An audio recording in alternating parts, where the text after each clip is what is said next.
Hello everybody, hope you're doing very well and welcome to this evening's Contenders live stream. I'm going to start off by saying I was real surprised I could make this one today. I woke up today like really ill, like a really massively sore throat, so you might be able to tell that I'm going to be speaking quite quietly, maybe quieter than normal, but yeah, I've got a little bit of a pain in my throat, but I'm a bit drugged, so it's alright. But yeah, welcome tonight, everybody. I hope that you are very well. And in today's program, what I have sorted out for you all is XRP chart of the week. And XRP, if you've been watching the chart, has obviously taken off. It's properly taken off. And I want to review the trades, two trades that I've taken on this. The first, which has honestly not been too good, and then the second one, which has worked out all right. So I do want to go over XRP and, from my mistake, you can learn from this. So XRP, and then I want to go over today rising and falling wedges, what you're really looking for in a rising and falling wedge. Again, it's going to kind of like last week with Head and Shoulders, rising wedges are very important with volume. So we're going to be going over rising and falling wedges, how you can see them also in Elliott waves. And then finally, I have got the trading log / journal working for you all. So this is now finished, and I'm so happy that this is actually done. So this is going to be put on the website for you all, so you can all use this. I want to give a brief rundown of how to use it, but this is going to be massively beneficial for your trades. Not obviously from a technical analysis standpoint, but from a logging standpoint. Or a journaling standpoint. This is very, very proud of this. That's finally being done, and I want to go through that today. So those are the two main topics for today, and then ending with I want to go over my trades from Bitcoin today and Litecoin, because they were really, really good, and I want to explain those trades that I took, because I had a lot of questions. So it's best for me to explain in this live stream tonight, so then you can all understand what made me take those trades. Hope that you are very well, and let's go straight into this. I hope that you can all hear me okay. I know that my voice is a little bit quiet, but I hope that for you all that you can hear me fine. XRP. I failed on this one, and you may or may not know. I don't want to use this too much as an excuse, but obviously this whole week I have been zero trading. Today was my first day back trading. Obviously I'd just been in the hospital every single day for the last week. I'm going to put some of this down to mental stress of why I put this up as chart of the week. Because this was a really, really bad decision on my part. This trade went really bad. But I don't know where my head was in this. I'm going to talk you through it, but this was such a bad trade on my behalf. And here we go. Maybe it was like karma, because as you all know, I don't like trading XRP. I trade it and I've failed. But let me talk you through this trade. So you can see here what I was looking at originally. Do you think I don't want to be too harsh on myself. There was a setup there. I was just way too aggressive on this trade. Okay, I was really aggressive on the trade, and it was a losing trade. But I've made back the trade, so it's ended out okay. But this original one that I done for you all is very bad. Let me talk you through this. Basically. It was on a time. So when did I post this? The 15th. So about, was this just 2 days ago? Wow. 2 days ago. 2 days ago. 2 days ago, Bitcoin had a $1,000 rise. Okay. This was posted before the rise. And as soon as Bitcoin had that $1,000 rise, XRP just totally dumped. Obviously, with that inverse correlation still about Bitcoin goes up, the alts go down. So this was heavily affected, in my opinion, by that. Which basically stopped me out as soon as Bitcoin went up. Why was I so aggressive on this? Let me explain. So let's actually go up to the chart a second. And I was looking at this as we were looking... as we were looking at this price action. So obviously you have to exclude all of this which has happened afterwards. But I was looking at it like this. Okay, fibs from high to low. We were just getting rejected by the 382 resistance when I first posted this. As you can see here, we were getting rejected by the 382. And I said to myself, well, a conservative entry is entering after you've closed above the 382, or at least gone above and retested. That would be the number one entry for me. Okay, it really would have been. It would have just been waiting and patiently waiting for this to reclaim the 382. And my other scenario would be waiting for the 618. And I have no idea why I done this setup, being so aggressive on the 236. When I think of it now, I'm really annoyed at myself for this trade basically, because it was just so dumb of me. And I really put it down to mental strength. Obviously, in trading, it's really, really psychological. And if your mind is not properly in it, then you're going to fail. And my mind was so not in this trade. This was a really, you don't understand. I'm like so mad at myself for this trade, because it would have played out so perfectly if I had traded it like I normally do. It was a really, really random trade for me, basically. So you can see here, so it was a long entry starting at the top of the channel, and it was laddered down to the golden pockets. Obviously, this came down to the golden pocket, but because I was obviously in the hospital away from the PC, I had to actually enter a hard stop loss, because I'm not just going to have a soft stop loss if I'm not even trading. So it was like a mid-term swing trade, laddered down from the top of the parallel. Can see this parallel was really nice, by the way. So if we zoom in here, I'll show you what it was like at the time. So you can see from the candle closes, support, support, resistance, resistance, and then the exact touch here of resistance, exact touch here is support. So it was obviously starting the laddering from here down to the golden pocket, and you can see here fibs from the very low up to what was at that moment the high, laddered down to the golden pocket, and I had 3 buys. I had 4 buys actually set on this. Top of the parallel, the 382, the 0.5, and the 618, or just in the middle here. And yeah, it was. Obviously, my thinking at the time was, well, XRP was one of the only coins that was actually looking decent when we look at this. It was forming higher high, higher low, higher high.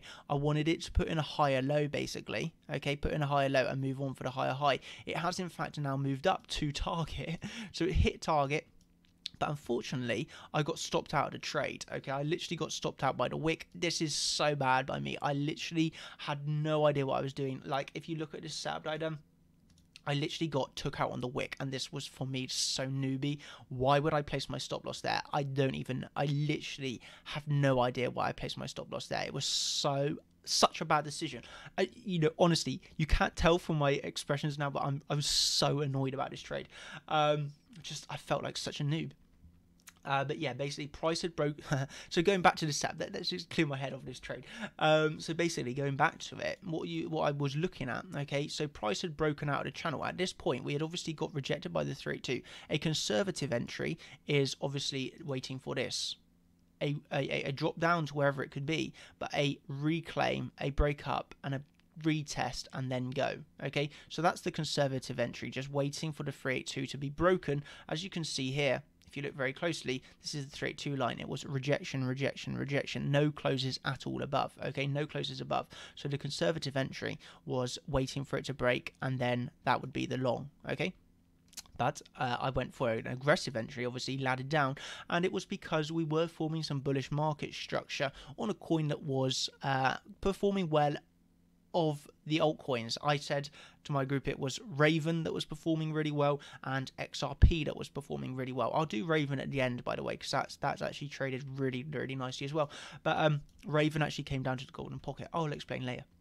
But, yeah, basically on XRP, what we had here was obviously, very much so an aggressive entry, wanting to get in on a higher low, expecting it to come up for a higher high. So it was very much of a market structure idea, with laddered down into fibs. But when I'm saying this to myself, like when I'm really reviewing this trade, what we had going on also was a parallel channel here. Okay, I remember exactly where I had this bottom. I think I had it here, and I was looking at it like this. Yeah, this was the one. So we also had a upwards parallel going on, and obviously when I look at it like this, there was really nice touch points, and you can see actually if you extend this on, it's actually relevant to where you are now. So yeah, you had this nice upwards sloping parallel channel, which was rejection from the top of the parallel and also the 382. And obviously I wanted to get back in around the midpoint top of the parallel, wanting this to hold. And it was holding pretty nicely until Bitcoin moved and then obviously dumped down. I got stopped out at the very bottom. Absolute noob stop loss. Literally I have no idea what I was doing with that. Got stopped out, and with the same, the move took away. Yeah. Literally so newbie for myself. Okay, so that gave me about a 4% loss. Yeah, I took the loss on that trade, but I did retrade this when I obviously got back, and the retrade that I done on this was my original plan of waiting for the 382 to hold. So obviously I'd got stopped out at this point, but I didn't enter into a long straight away.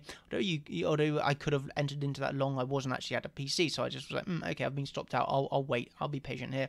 And my next entry on XRP was a reclaim of the 382. So you can see here, this is what I originally wanted, and if I was at my computer, this is one that I would take. But you know, you break the 382. So here you couldn't break it. You see, you break it, you come down and you retest perfectly. I mean, just literally perfect 382 retest, and this gave me a 7% gain. Obviously take profit 0.5 and close out on a 6.5. So although I took the 4% loss, I made it all back on the next trade. So I'm happy about it.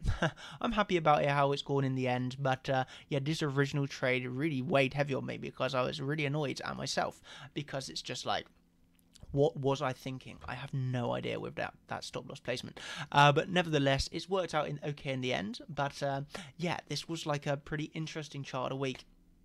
And yeah, my thoughts of the trade was, yeah, I was too aggressive on the entry. Okay, XRP, although maybe the entry could have worked out well if Bitcoin didn't rise, but that's something to dwell on. XRP dropped just as Bitcoin rose $1,000 and stopped me out of the trade. As you know, Bitcoin rose, the alts went down. Never mind.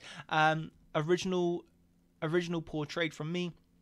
I traded this again with the break of the 382 resistance, a setup I considered at the time of the original trade. When I was entering this originally, at this point, I was debating waiting for that to actually break and entering here, but I took the aggressive route of laddering down, and would have worked out okay if I wasn't so aggressive on my or so tight on the stop loss. That was yeah, a poor decision by me, but never mind. Okay, it happens. So yeah, that was the XRP trade of the week. What I just really want you to all see is what I was after with the original, with the original setup. So what you're looking for when you're trading an altcoin, well, this is the sort of market structure that you want to see. You obviously want to see a coin going low, high, higher low, higher high, higher low, higher high. Like that's the structures that you want to be buying. And obviously you could view this as a low, high. Well, it kind of broke its structure at this point, didn't it? And that's why it was waiting for a reclaim of the 3-2, which it done, and it moved up again. So overall, yeah, I can't beat myself up too much, but yeah, that was the setup, and it's all off of that market structure. As some of you may be able to recognize, the way that I trade. I can sometimes vary it up, so obviously I do a little bit of Elliott waves sometimes, bit of fibs, and market structure I'm really liking at the moment, just real simple support resistance flips. I'm just finding it really, really, really, really good lately. Okay.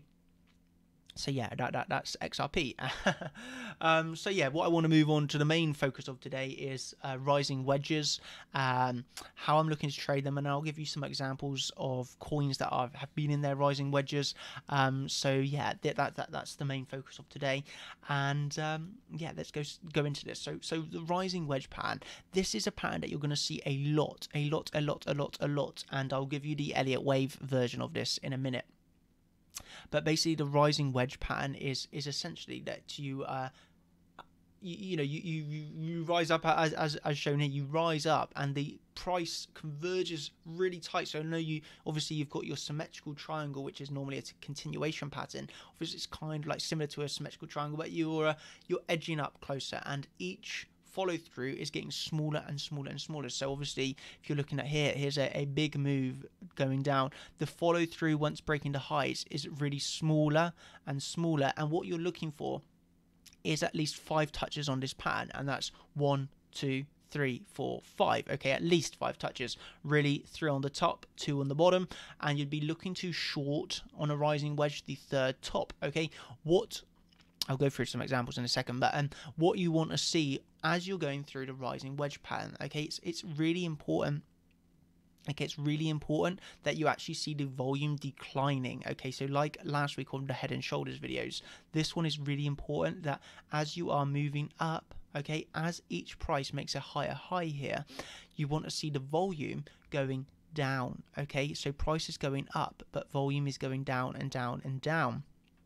Okay, so that is a really important feature of a rising wedge pattern. Okay, that you moving up. Okay, but obviously your price swings are getting shorter and shorter and shorter. If there was another come up here, it would be a shorter. So it's not like you're seeing one-to-one extensions. You're seeing, say, a $100 move followed by a $50 move followed by a $25 move. Okay, so your impulses are getting smaller and smaller and smaller, and you know, you're really coming to an apex of two converging trend lines. Okay, and on top of that, you're seeing the volume going down and down and down. So your bull volume is going down and down and down as price is going up and up and up. Okay, that's really important.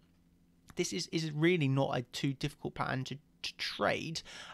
It's just obviously recognizing the pattern, seeing the volume, because if you do not have the volume, then I wouldn't look for the short. If volume is increasing, I wouldn't short this pattern. Okay, so it's really important that you have the volume. I really can't, like, yeah, it's really important that you see the volume declining. Okay, and then the ways that you could trade this. So we can let me do that. I'll do that in a second. So what I would do is this example. So it's really important, okay, that when the way that you're looking to trade this was on Bitcoin literally about 1 week ago, 7 days ago now, I think. So what you're looking here, because you can see the 1, 2, 3, 4, 5. So there's your 1, 2, 3 touches on the top, 1, 2 touches on the bottom, as I wrote in the cheat sheet for you all. Okay, at least 5 touches, 3 on one side, 2 on the other, and you're generally looking for the 3 touches on the side that's looking to break. Okay, so you'd be looking 1, 2, 3 touches on the top. Okay, for the short. Okay, on the rising wedge. And yeah, as right here, the volume should decline. Okay, so then the ways that you're looking to trade this, there's an aggressive way and there's a conservative way of trading these patterns. Okay, the more aggressive way is just shorting the third touch on the top. So as you can see here, this cluster you count as 1 touch. Okay, so it's like 1 touch. This is all classed as 1 touch for the move down. Obviously here at the bottom you touch it like 3 times, but it's just classed as 1 touch. So it's when there's a clear separation. So this is 1 touch, this is 1 touch, this is 1 touch, this is 1 touch, and this is 1 touch. So there's 1, 2, 3 touches on the top, 2 on the bottom. Rising wedge, as you can see, they're converging in. Haven't shown the volume on this print screen, apologies, but yeah, that's what you're looking at. And the aggressive trade is simply shorting the third touch on that resistance trend line, shorting that, and then obviously giving yourself a stop loss above the trend line. Okay, give yourself a stop loss above that trend line. That's the aggressive way that you trade these. Okay, does the aggressive trade work out? Actually, if your volume profile is correct and, for example, you're coming up on a horizontal resistance, you have a high probability of taking that a winning trade, basically. So I do like a trade these aggressive. Not every single time. Not every single time I will trade it aggressively, but you know, you have a high probability when you get all those factors coming together. The conservative method is waiting for a break, okay, and market selling as soon as you break here. So as you can see here on Bitcoin, as soon as you break this support trend line, market short. Okay, that is your kind of more conservative, because you've broken down from the pattern. So you'd be shorting, maybe you get your filled short here and obviously come down. The third way would be a wait for this to break and then wait for a retest and then short, and that's very conservative, actually, like a break and a retest. As you can see it here, it didn't happen. So if you were a trader that was waiting for that retest, well, you never got to enter that short at 13k. Yeah, just part of the game, isn't it? But this did retest on smaller terms. So let's just go over to it a second. So let's go over to Bitcoin. Okay, oh, Bitcoin, yeah, let's go, man. So yeah, here we are. This is the one that I was looking at. Yeah, so here we are. Let's put on the volume a second. Okay, let's put on the volume. Okay, take off the volume profile. We don't want this. Okay, cool. So as you can see here. Okay, so you can see the bull volume in this pattern. Actually, the volume profile is not perfect. Okay, volume profile is not perfect. So that's one thing that would stand out to me straight away. Okay, the volume is actually not really declining too much. Okay, you can see here, if you're labeling this just 1, 2, 3, 4, 5, ignoring anything else, you're just putting 1 touch, 2 touch, 3 touches, 1 touch, 2 touches. What you could say about this pattern is that on the third touch to the top, it is on lesser volume than the touch prior.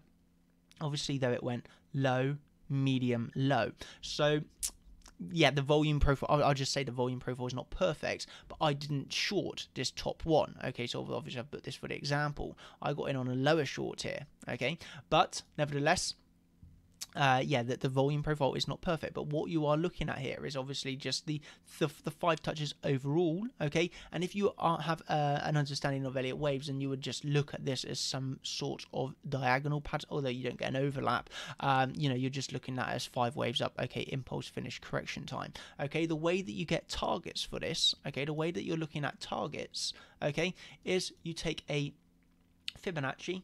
Okay, Fibonacci retracement from the bottom or the start of the falling wedge, okay, to the top of the falling wedge, okay, and really simply, target 1, the 382, excuse me, target 2, the 618 or golden pocket, and target 3 would be the original start of that falling wedge. Okay, sorry, rising wedge. Okay, so it's really, really easy, isn't it? So you obviously got target 1, 382, target 2, golden pocket, target 3, the beginning of the falling wedge. And as you can see here on Bitcoin, that would have played out very nicely if you had shorted this. Okay, target 1 hit, target 2 hit, target 3 hit, and somewhat of a bounce. So you can see how well the targets work on these sort of things.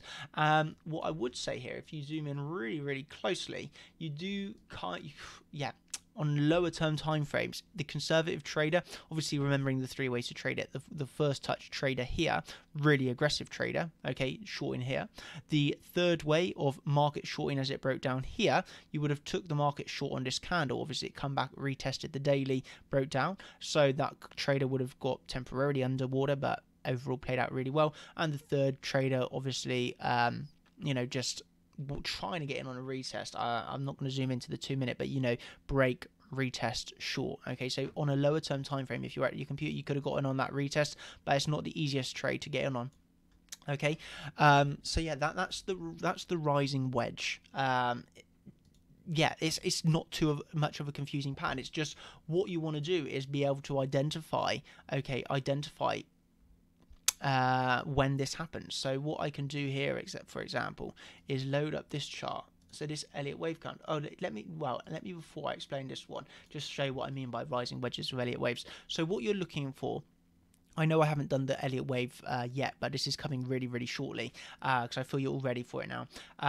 But yeah, the rising wedge with Elliott waves, I'll just think of it simply as an impulse. 1, 2, 3, 4, 5. You're expecting the come down, aren't you?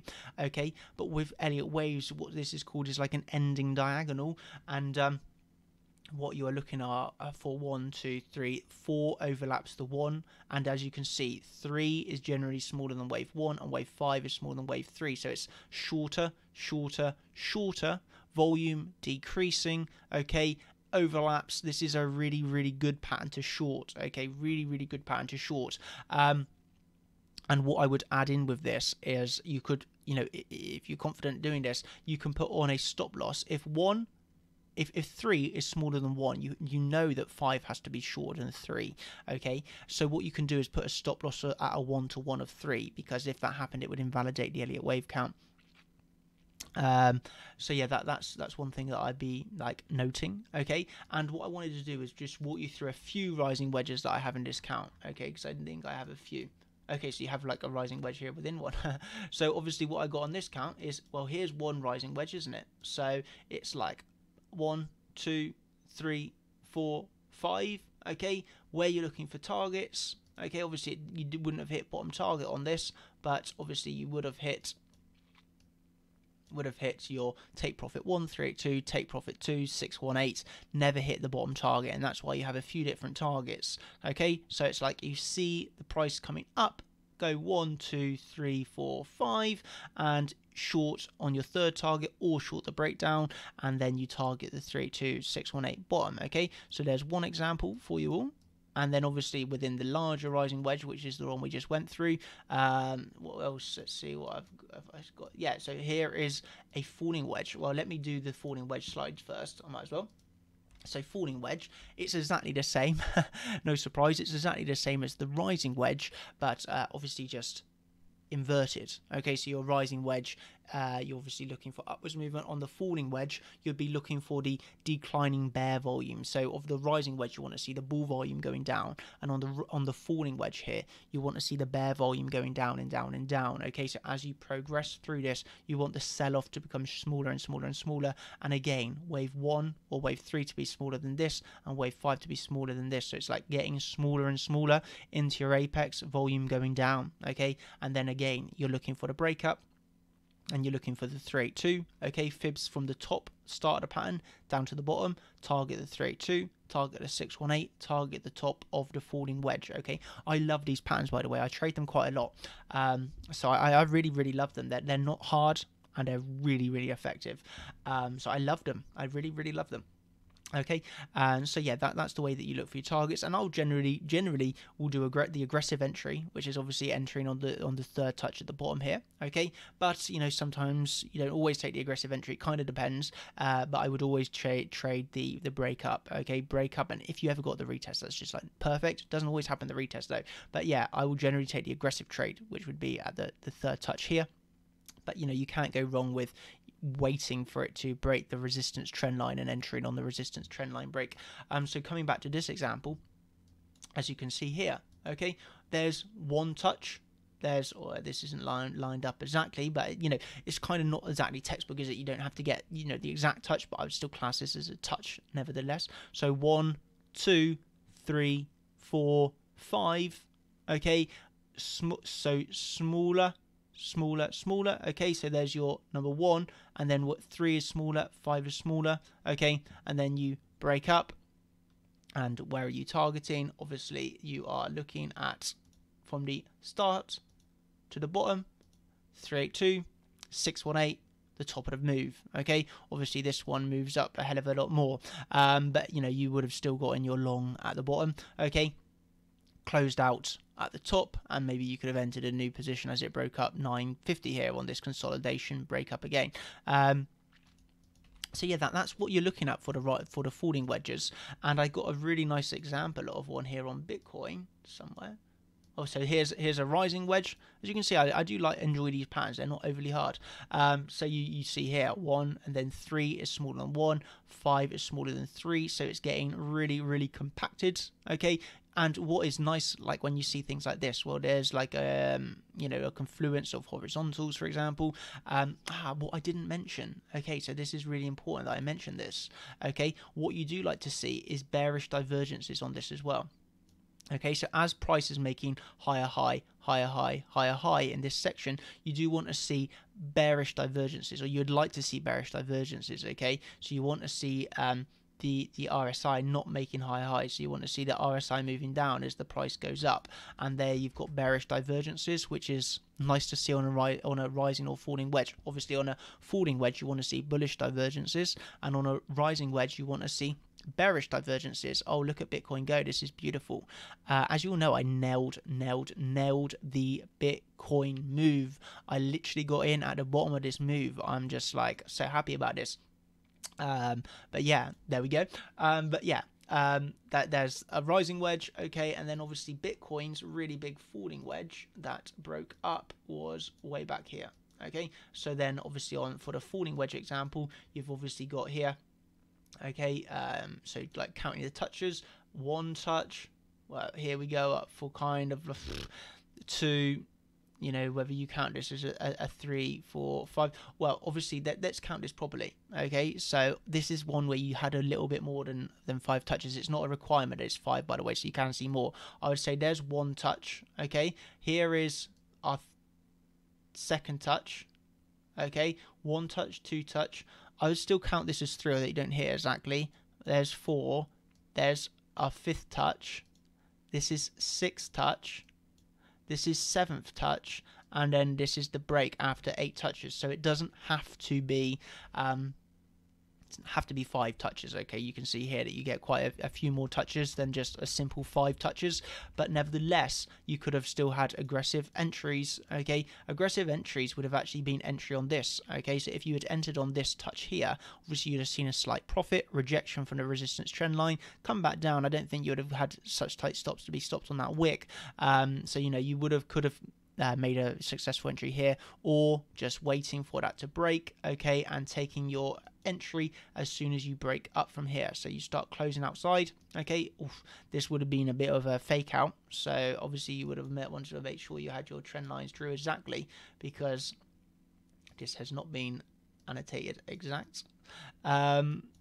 So yeah, you would have had a slight fake out here. You see what happens? You come out, okay, you come outside and you dump straight back down. Rejection, okay, and when this is true exactly, so this is like really nice. So obviously here, so let me explain this, because this is so important, isn't it? This is so important. So this is like a real example.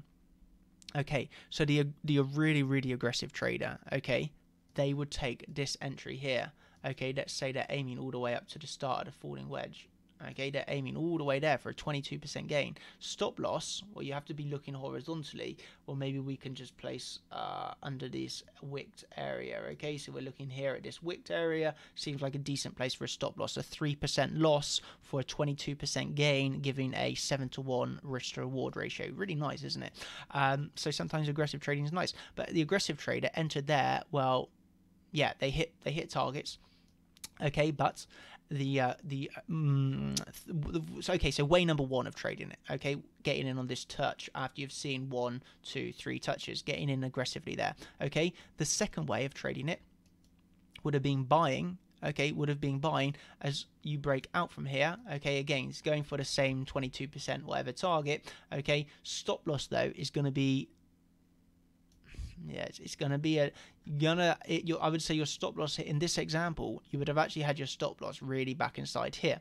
Okay, so obviously when you're buying here, you can't put your stop loss right in a random place. You have to use some prior structure. When you're trading a break, you would have put, well, I would have put my stop loss back below the low that led to that breakout.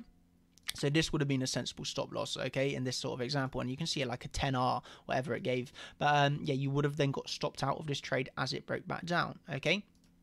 And unfortunate, but nevertheless, it doesn't matter. You can still carry on with a pattern, and this is a deviation, okay. So again, you could have looked for another aggressive entry at the bottom, okay. It doesn't happen though, does it? Okay, then you have your another entry off of the pattern, okay, which again would have been up for that target, stop loss below the low that led to the break. So that's really here, isn't it? Low that led to the break. So then you would put your stop loss there and challenge those highs, and that would have then given you a very nice trade. Okay, the last way of trading this is obviously seeing the break, getting in on the retest. Well, there's the retest, aiming up for the highs again, still stop loss below that low, and that way would have also been very successful. Okay, you have to remember that this was a very high risk to reward ratio trade, aiming up for those highs, like a 26-to-1 risk to reward ratio. Again though, you are laddering out, so fibs from high down to low of the pattern. Okay, we can just go through what happened here. Okay, you can see really nice, isn't it? Really nice. So you come up, you hit the 382, okay, you come down in a bull flag, so like what we've gone through before. So there you come up, there you come back down, and then you end up moving straight through to 618, here. Okay, so you took profit. You could have added back down here, couldn't you? You take profit on the 618, and you don't get any downward sloping consolidation. So this is not what you want to see, is it? Remember back to the consolidation video that I done for you all. This is the type of consolidation you want to see, because that is more likely to lead to a break to the upside. This consolidation is not what you want to see, and you got your break to the upside, but was followed by a massive dump, wasn't it? So this is what you want to see for a healthy continuation up. This is what you do not want to see, because when you dump hard. Okay, so you can see here from the count it went for a 1, 2, 3, 4, 5, but at the end of the day you want to see this downward sloping. And let's say you take profits on the 382. Well, where did this come down to? Okay, probably about the 0.5 fib, just above. But you know, you can take profits 382 and add back in on like a 382, for example. But yeah, going back to that, like consolidation, that's what you want to see, like for the bull flag, isn't it? Not this type of consolidation. That's bearish, kind of a type of bearish consolidation, not healthy consolidation. And although you broke up, it resulted in a very big move to the downside. Okay. So yeah, that's the falling wedge though. I hope you all understand that now. And let's just load up the volume here, just out of interest. So what you could say is on this falling wedge, okay, the bear volume, Yeah, it was pretty nice. Okay, so you can actually see as it went through. Okay, you can kind of argue, well, the volume is declining here. If you see that this volume has definitely gone down and down and down, although there was a spike here, it very much had declined throughout the whole pattern.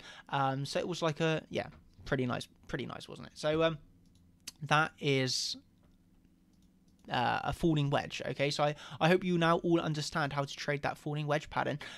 It's not really that difficult.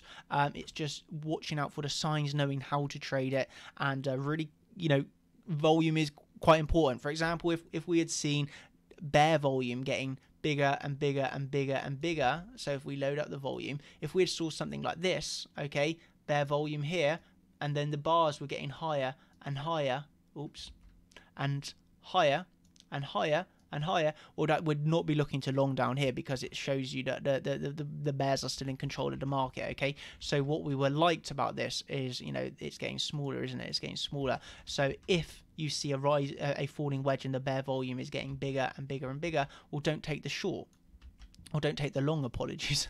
And on the flip side, if you're looking at a rising wedge here and the bull volume is getting bigger and bigger and bigger and bigger and bigger, well, don't take the short, because you want to see the volume going down, not up. Okay, so it's like flip the volume of what's happening on the pattern, and you should do pretty well. Okay, so yeah, does anybody have any questions about that? Also a comment. Looks like we have one rising wedge on the 5-minute chart now. Should we take a look?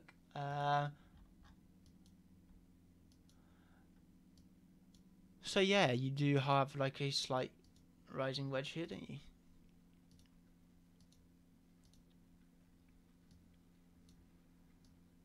Yeah, so that's quite a nice spot. So on the 5-minute chart here, oh, what happened there? Oh, I hate this magnet tool sometimes. So yeah, like what you're seeing there is pretty nice rising wedge. So, I guess you could argue that the volume hasn't really declined at this point, although you went high, low. It kind of has come back high again near the end. Okay, so this is one where you could say, does it pay to be the aggressive short? Obviously, if you had entered that aggressive short, you're now in profits, but that is about not too much of a percentage gain. But nevertheless, the aggressive trader here would be in profits. But what's nice about this is, obviously, I've got this level marked out, 9,986. This is a resistance. So you have got like this little pocket of confluence right there, haven't you? Resistance trend line lining up with a horizontal resistance. So although the volume is not the greatest, you have got confluence with a horizontal at this point. So that's nice. Have you got any bullish divergence, bearish divergence?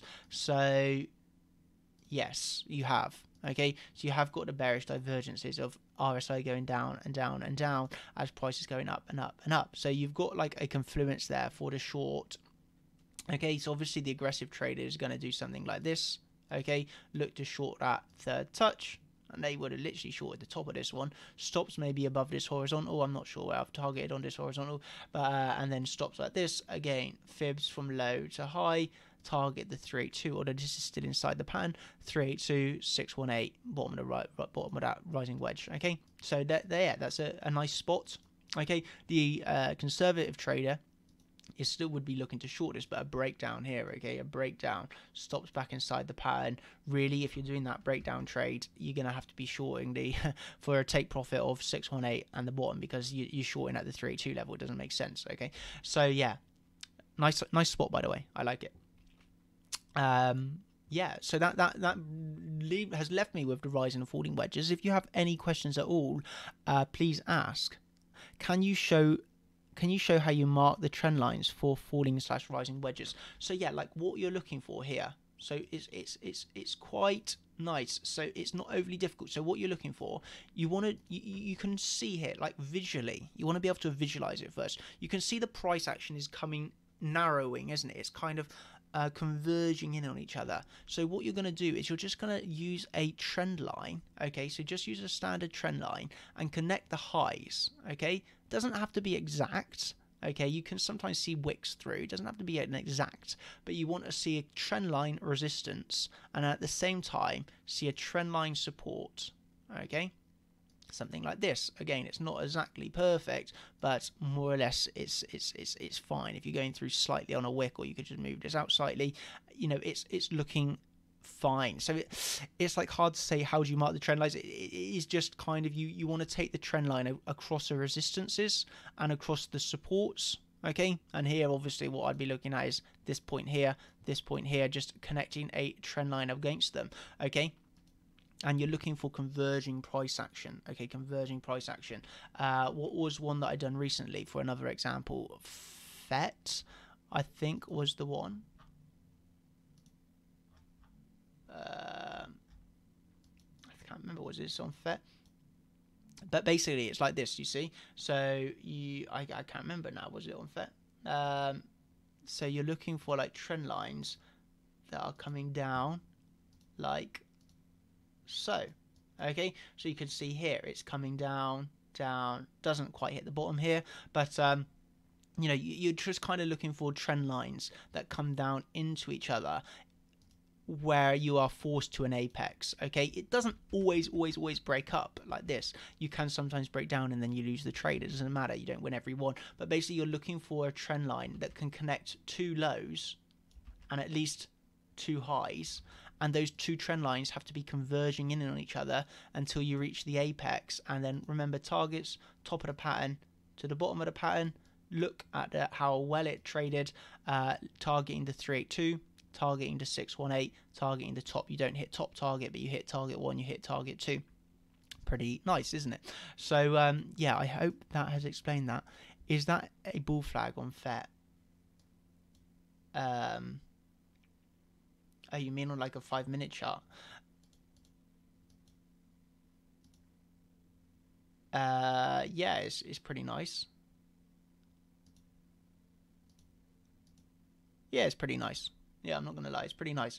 But yeah, that's basically what you're looking for. Okay, it's like the two converging trend lines that come in on each other, and that can give you your rising wedge pattern or falling wedge pattern. It's just find two trend lines. I'm thinking of something else. I think Link had a really nice one.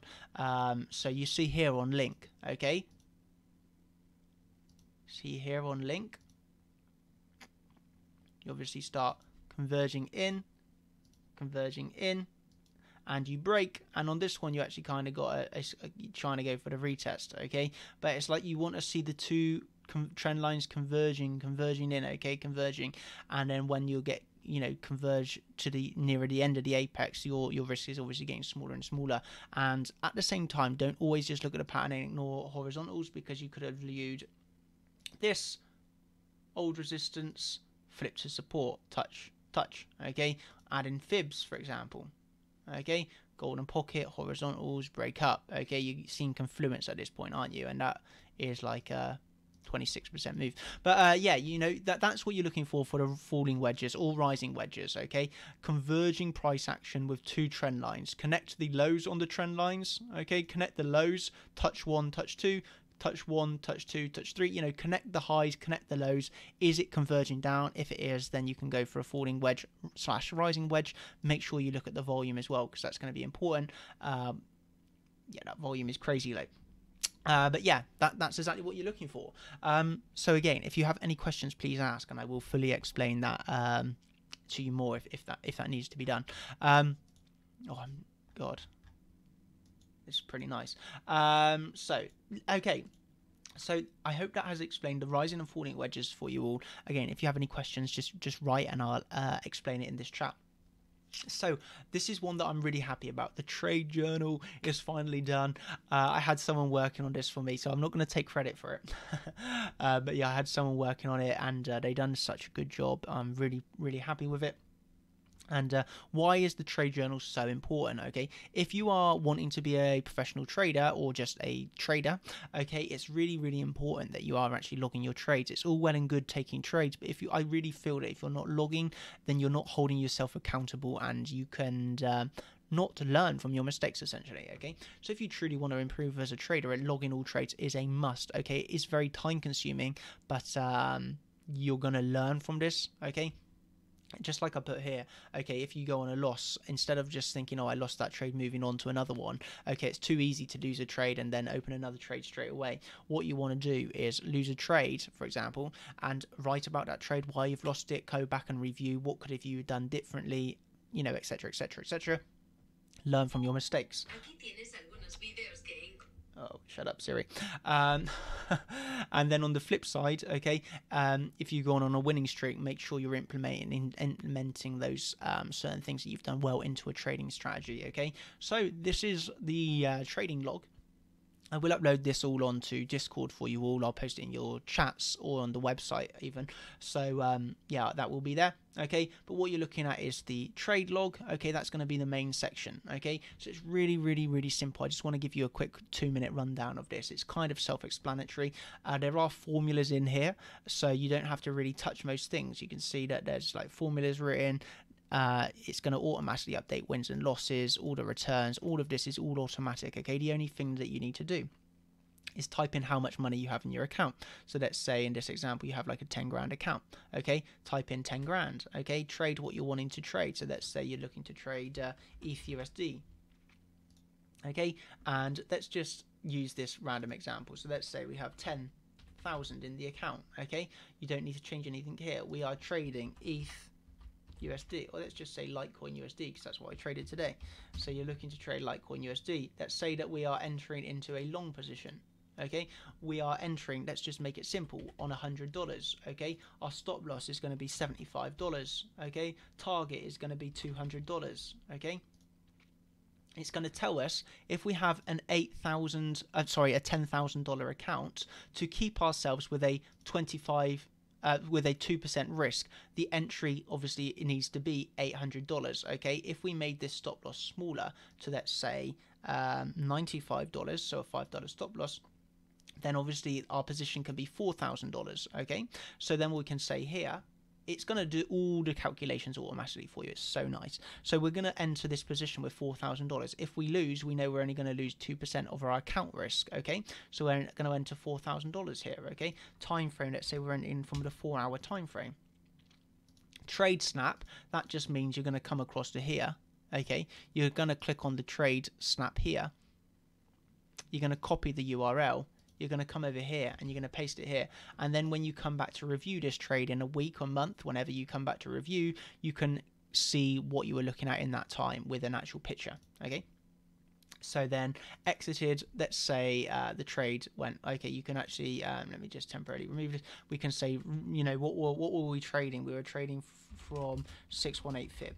Okay, so that's what we were looking for. Exited, so let's say that we hit target and we exit the position at $200. Okay, very nice. We exited the position at $200. You can put the date entry and then exit like this. Okay, notes, good trade, but could have compounded, I don't know, something like this. Okay, you can just put some notes. Okay, it's going to automatically see that you've won. It's going to automatically calculate your final return, and it's going to tell you how much of profits you made. Okay, so it's really, really nice. Then at the end you can have like a chart. You can see how many times you've won, see how many times you've lost, how much you've won in total on your dollar amount, okay, and how much you've lost in dollar amount. Okay, so it is really, really nice. That's the trade log average calculator. This is, for example, if you are averaging down into a position. So let's say that you're entering on $100, $90, $80, $70 like a long, or you can just type in how much your price and amount here, and it's going to tell you what your average entry is. It's just, yeah, a nice little add-in. But yeah, that's like what you're looking for. And then if you wanted to, I could have added in another column at the end here that just says final notes. Okay, so notes after the trade. What could have you done to improve? You know, you can just add that in here. I could have improved. I don't know. When you come back to like review in 1 month after, okay, then you can go back to your trade snap. What could have you done better? What could have you done, you know, worse, etc. But yeah, I'm going to upload this to the website and your Discords. It's a really, really, really helpful thing. Like, do not underestimate how like amazing this is. Like, it's firstly, it's going to just be amazing because you're going to actually know your percentage and how much to enter. So you're not just randomly working out position sizes anymore. You're actually going to use the right way of working out your position size. And obviously that's all dependent on the stop loss. If your stop loss is $99, well, guess what? You can take bigger position sizes, okay? But yeah, it's just all dependent on your stop loss, how much of the risk that you're taking on the account. That's how you work out your position size, okay, amount, and yeah, that's everything covered. Actual fill, okay, actual fill is how much you entered. So there, 4,000. So actual fill is, just to make sure you understand that, you need 4,000 on this position. The amount 4,000, how much did you actually get filled? 4,000, okay? So yeah, no worries at all. So yeah, that is, I hope, again, if you have any questions with this, obviously you might want to go and test it first, make sure you like it, for example, and then you can ask me over on the Discord section. But yeah, this is really, really good. I like this. All I would say is you're going to want to have two, as you can see here. I've got this as USD. If you're trading on Bitcoin, you're going to need to have two sheets. You're going to have one sheet on USD, okay, and another sheet for Bitcoin. Because if you start doing account 10,000 and then suddenly account like 0.1 for, if you have 0.1 Bitcoin or whatever, then you're going to have one sheet that's called USD and then rename and copy it to another one called BTC. So you can't do sometimes BTC pairs and then sometimes USD pairs all in one sheet. Okay, it's going to confuse it. So have one sheet for Bitcoin pairs, one sheet for USD pairs. It's just going to make things simpler. Okay, so yeah, that is the tracker, and I hope that you all like that, because that that's took a long time to do, basically, and I just thought it was like really helpful. So yeah, I hope that you do like that, and yeah, no worries at all. I honestly think it's going to be so helpful, because yeah, just like logging trades is so important. It's really important. As I said here, like, hold yourself responsible, okay? If you have a trading plan, I guarantee it. Some of you have entered a trade before and thought, why the hell have I, like I done on XRP, why the hell did I take this trade? Obviously, my kind of excuse was that I was at the hospital and I was like totally unfocused. And I will write that in the notes. Okay, so my notes would be, obviously lost the trade. Why did I lose the trade? I honestly would put it down to mental state. This was such a bad decision of a trade. So it's not necessarily my technical analysis, but I would say, yeah, wrong mental state. That is a really important part of trading. What was you mentally feeling when you took that trade? I was kind of depressed. So, yeah, it's just something to know, okay? And then say, don't trade when you're feeling like this, okay? But you get the gist, okay? So, yeah, that logger's going to help. Yeah, no worries, everybody. Cool. So what I wanted to end with then was a quick look here at Bitcoin, okay? So we can see here. So if we had looked at this on the 5-minute time frame, what are we breaking down? Well done on noticing this, but obviously we had that rising wedge. Are we going to break down from the rising wedge? Okay, so we can view this slightly like this. I think it's a little bit nicer. I haven't broke down from anything yet, but oh, my throat, honestly, it's so painful. But yeah, basically here what we're looking at on, let's just stay on the 1 hour, okay? We can clearly see, well, this 10,000 is going to be at some form of resistance, one would imagine, okay? I'm going to go back to this chart. I like this chart better. Obviously your monthly is up at 10.3, so that's your bigger resistance level, 10.3, okay? That's where I'd be looking to enter a hedge position if we get up that high, okay? You can see we're through the 382. Oh, this is what you call confluence. That is what you call confluence. The 618 on the monthly, on that level, that is pretty big confluence. You know, as a trader, I'd have to short that if we get up that high, because that's monthly on the 618 on a horizontal. You might even get front run on that.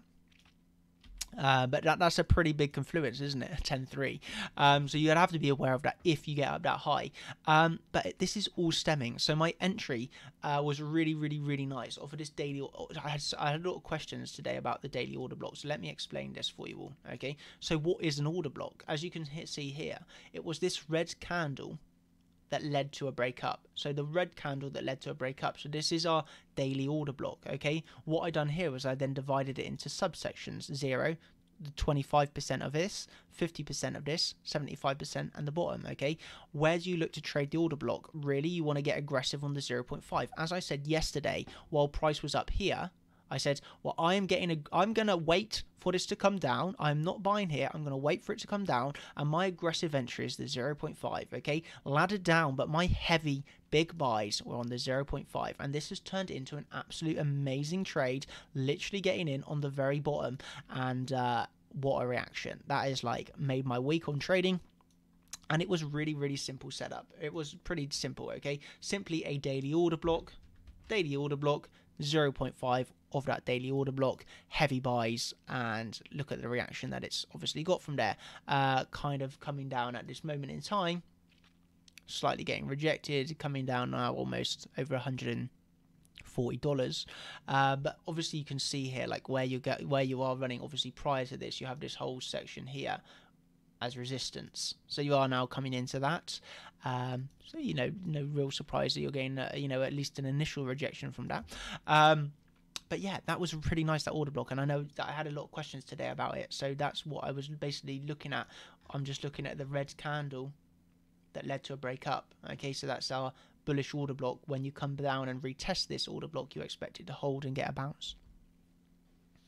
Oh, my throat. And also I wanted to explain Litecoin for you all. Litecoin, because this again was a really, really, really nice trade. Where is it? Here we go. So this was such a nice trade, everybody. So this is one that I obviously said about this morning. And it was wanting to see the weekly break. Okay, so we had this weekly resistance. And what I also was noting about this is it was very much ascending triangle-esque, where we had obviously an upward sloping support up against a very much a horizontal resistance. Okay, but really I was looking at this weekly. We managed to break the weekly and we back tested it perfectly. Okay, so this was entry right there. You break weekly, you back test weekly, and you go. Okay, these are the entry signals right here, and you would have your stop loss back below the low that brought you to that high. So you could have your stop loss here, for example. Okay, and obviously you got some really important levels. Where are we targeting?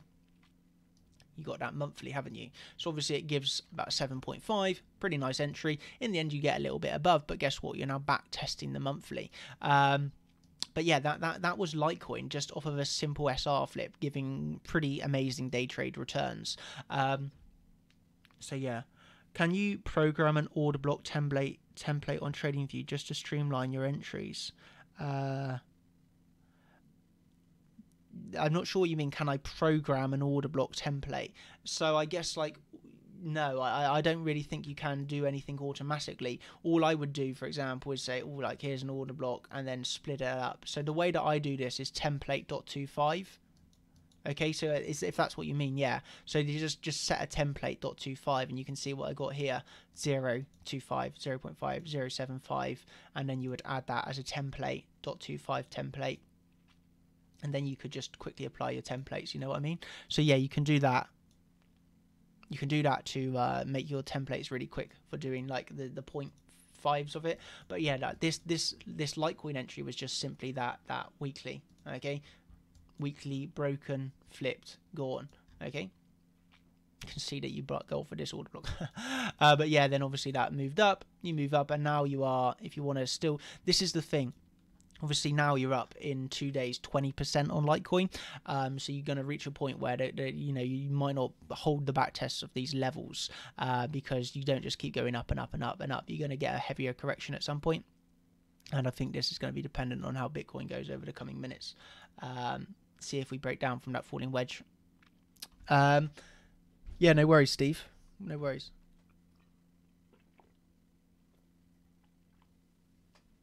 Oh, it's so painful.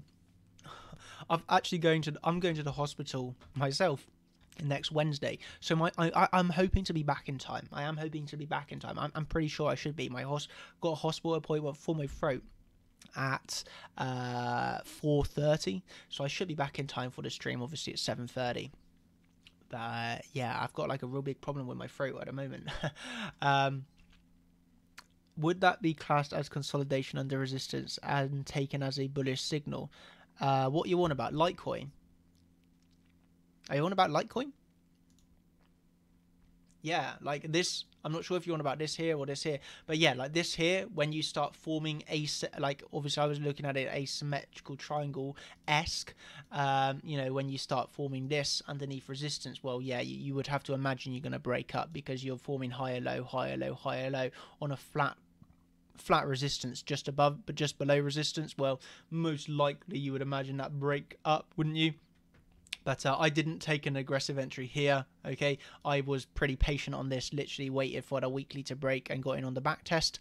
Very, very patient setup, patient trading, but really profitable, to be honest. So yeah, that was pretty nice. Yeah,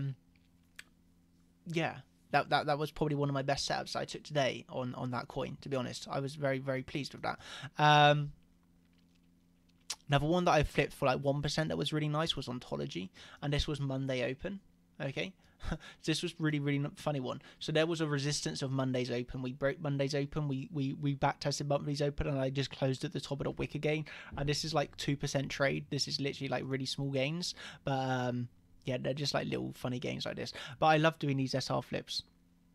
But yeah, to answer your question, Alex, yeah, that was consolidation under resistance.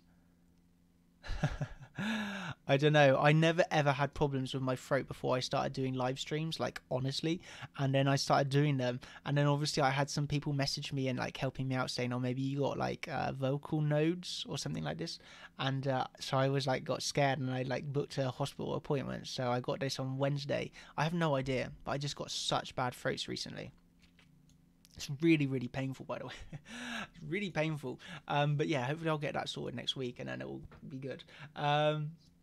But yeah, that's gone through Litecoin. That's gone through Bitcoin that I wanted to cover at the end of this stream.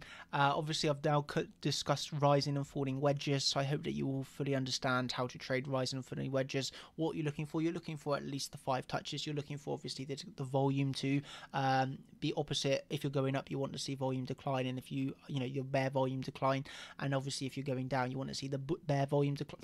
If you're going up, you want to see the bull volume declining, and if you're going down in a falling wedge, you want to see the bear volume declining. Okay, so it's looking at your volume, looking at your touches. Okay, then you know how to do your aggressive and conservative entries. And with your trend lines, you're just looking for those converging trend lines coming down to each other at your apex. Okay, obviously the closer you get. And obviously don't always forget, if you've got a horizontal level that lines up there, or then you can get some very nice entries with horizontals like this, can't you? So, it's like combining things together. Let's then say that your bottom of your move started here, and you go up to the top of the move, and then say you have a 0.5 fib with a horizontal, and it's finding that confluence in the setups, isn't it? So yeah, that's what you want to see. So yeah. Where can you find your rising/falling wedge? What time frame? So really good question. You can find it on any time frame.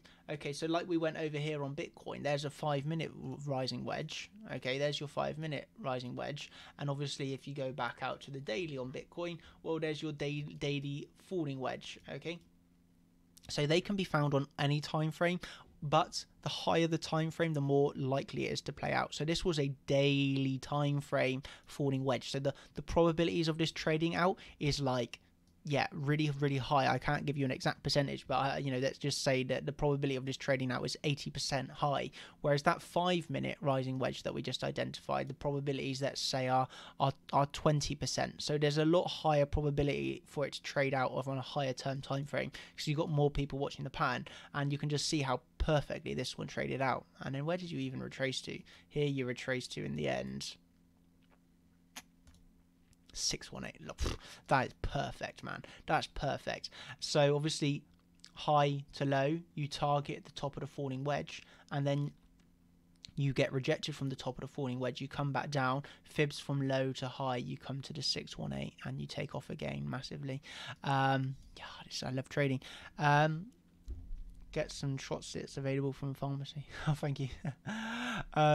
Do you have a video showing all your templates and chart layouts? No, I don't, but I can post this on the Discord. It's really it's really, really easy what I do though. It's just like .5 templates. I've only got 4 .5 templates.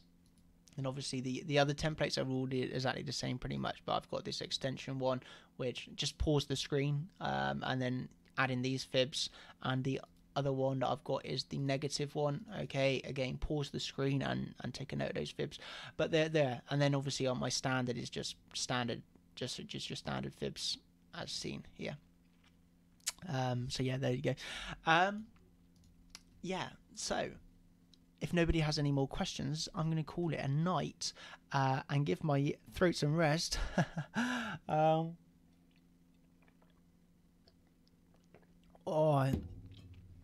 Unless anybody has any more questions, and I will stay for a few more minutes to answer the questions. If not, I'm going to call it a night.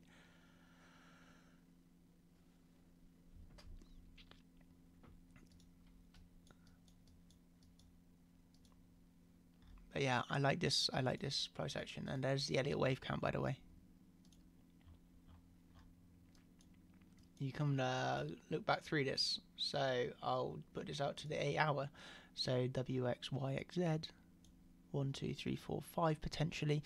I'm undecided whether this is 1 2 3 at the moment or 1 2 3 4 5, and we're in for an overall ABC. But yeah, I'm really liking this count. I'm not gonna lie. Pretty nice. So yeah, I'm going to call this video an end then.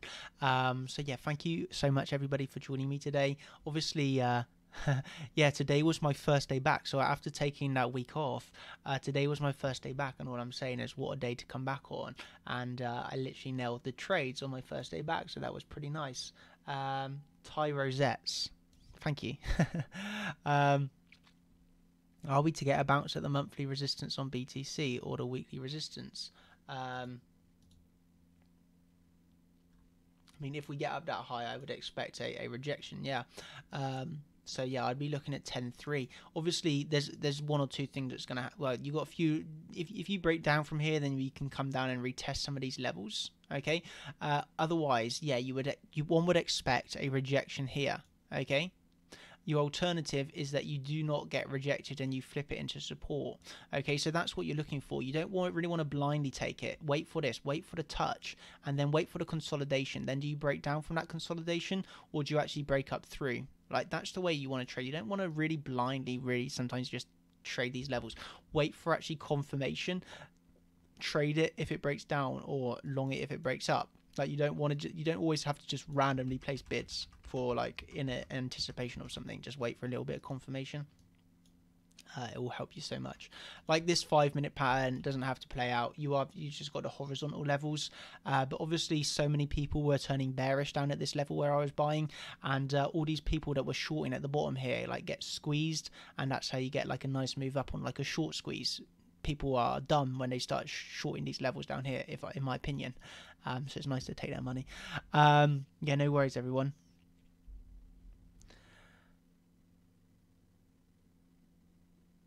I'm not sure what you mean. The circles at the top with different layout. Oh, I've done this in a video. So this I have covered in a Contenders live stream. So you can go back to the Contenders live stream where I've gone through all of these ones. I've done that in a video. So yeah, go back to the Contenders live streams and watch them through, and I've covered all of that for you. Make sure you watch that. Oh no, it was my granddad. So my granddad was in hospital. He obviously got diagnosed with cancer. So that's why I was like not at my computer trading, because I was spending time with him and helping him out. So it wasn't me in the hospital. It's just ironically I'm in the hospital as well next week. But it wasn't me in the hospital this week. It was him. And for me it was like a really sad time. But yeah, he's okay. But yeah, I'm going to call it an end of the stream. Thank you everybody so much, and I will catch you next week in the next Contender stream, or if you're a champion, I'll see you in the champion stream or over in the chat. Okay, so thank you everybody so much. Honestly, thank you, and I'll catch you next time. Cheers. Good night. Have a great evening. Thank you.